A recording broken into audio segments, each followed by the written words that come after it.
Hi, my name is Jessica Diao, and today I'll be presenting on mental health stigmatization within minorities. So, for a little background about myself, I'm a rising senior at Mission San Jose High School in Fremont, California. And some of the things I like to do is I'm the head of student wellness and mentorship at my school's peer resource, which is basically a club that provides resources and motivation for our students. And I'm also director of outreach at a global nonprofit called Light Up Project, and it's focused on destigmatizing mental health. I'm also officer in many school clubs like Youth for Climate and a music physics club. And I'm core leader at Greenkeepers USA, which is a nonprofit focused on spreading sustainable practices in our community and also worldwide. So my interests include psychology, mental health advocacy, and environmental policy. And my future profession is hopefully in clinical psychology. So, for the introduction on what mental health stigmatization is, so stigmatization is the negative attitudes, beliefs, and stereotypes people may hold towards those who experience mental health conditions. And experience, especially in a world where 1 in 8 people suffer from these disorders, it is crucial that we aim to destigmatize mental health as soon as possible. And especially because minority populations experience higher stigma and consequently lower access to care, we should hold this issue more importantly. And this is because inadequate mental health treatment can lead to lifelong suffering and even death, making this a global health issue. So there are many types of mental health stigmatization, including public stigma, self-stigma, and also structural stigma. So public stigma is the negative attitudes and beliefs from individuals or from larger groups towards people with mental health conditions.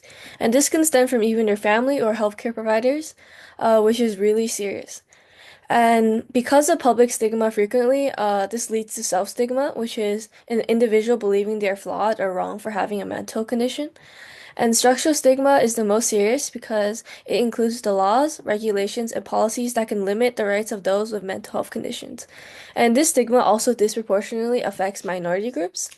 And this can happen from lack of culturally competent mental health services and public programs, policies that make it harder for minorities to access things like insurance or disability benefits, and also laws that criminalize behaviors linked to untreated mental illness way more harshly in minority communities.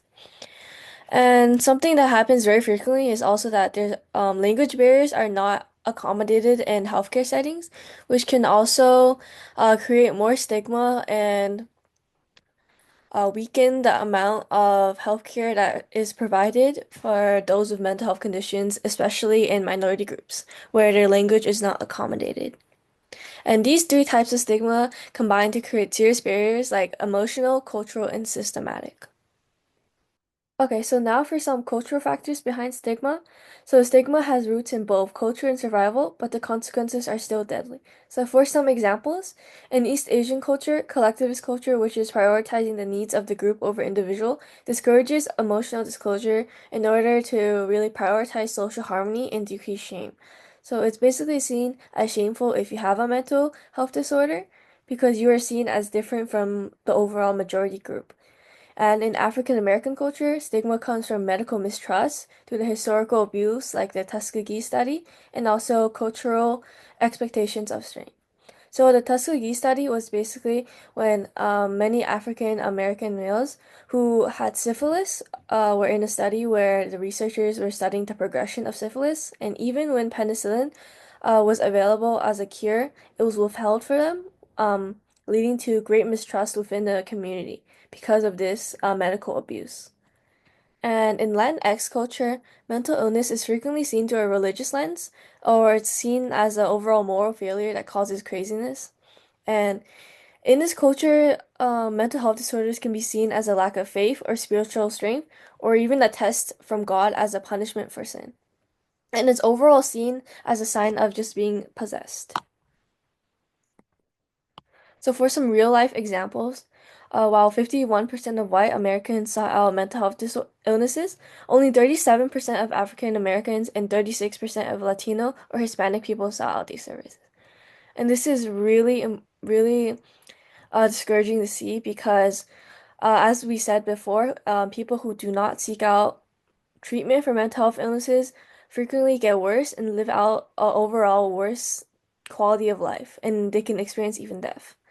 And Asian Americans are also 60% less likely compared to white Americans to receive mental health treatment, showing how deep this structural stigmatization is running um, in our world. And another example is Latinx youth, who are 50% more likely to attempt suicide compared to white peers. And indigenous populations have a 2.5 times higher suicide rate when compared to the US average. And don't forget that behind every statistic is a real person, family member, and community member who suffered in silence. And these numbers show a growing crisis on our planet that requires attention and action. So what can we do? So some things we can do is normalize mental health conversations at home and at school because these problems can be easily prevented by just opening awareness in our homes and at school. And we should also require culturally informative care and diverse healthcare providers, especially those uh, who are knowledgeable in multiple different languages, so we won't prevent people who do not speak English from getting adequate care.